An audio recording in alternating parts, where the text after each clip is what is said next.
Bienvenue dans ma capsule Y'a plus qu'à. Introspection, alignée, plus claire. Aujourd'hui, explorateur, exploratrice du mieux-être, je vous plonge dans un sujet frisson garanti. Les peurs.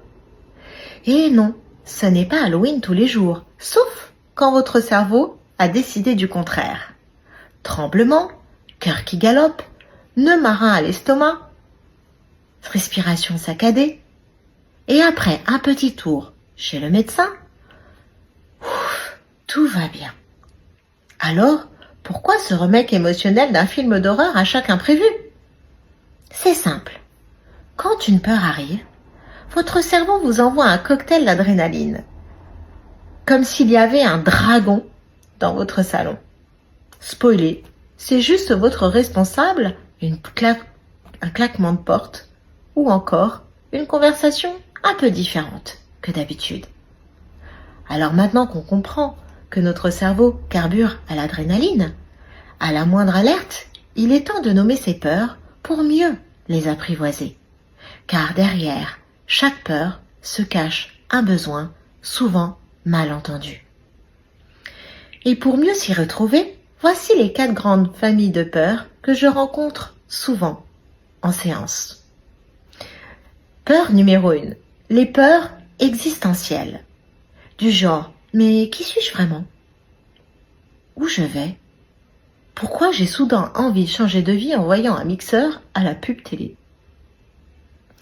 On se reconnaît plus, c'est flou, c'est déroutant, même parfois paralysant. Peur numéro 2. Les peurs traumatiques. Une chute, un accident, un moment marquant.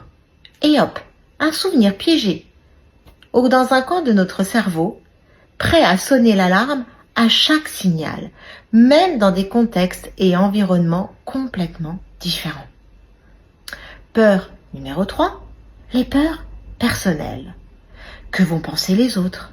Est-ce que j'en suis capable? Mais pourquoi j'ai dit ça? Et merci au manque de confiance en soi, au syndrome de l'imposteur ou à votre ego drama queen. Peur numéro 4, les peurs invisibles, les ninjas de notre mental. Celles qu'on ne comprend pas. Tout va bien et pourtant on se sent figé, vidé, bloqué. Mais tout va bien. Alors pourquoi j'ai l'impression de suffoquer dans un open space de 35 mètres carrés? Eh bien, parmi ces 4 peurs, j'ai hâte de découvrir la vôtre. N'hésitez pas à commenter. Mais là, vous vous dites, pourquoi ça reste bloqué comme ça? Parce que votre cerveau a créé un bouclier de protection à un moment donné. Comme lorsque vous vous êtes coincé le doigt dans une porte et juste après, vous ouvrez chaque porte comme si c'était une bombe.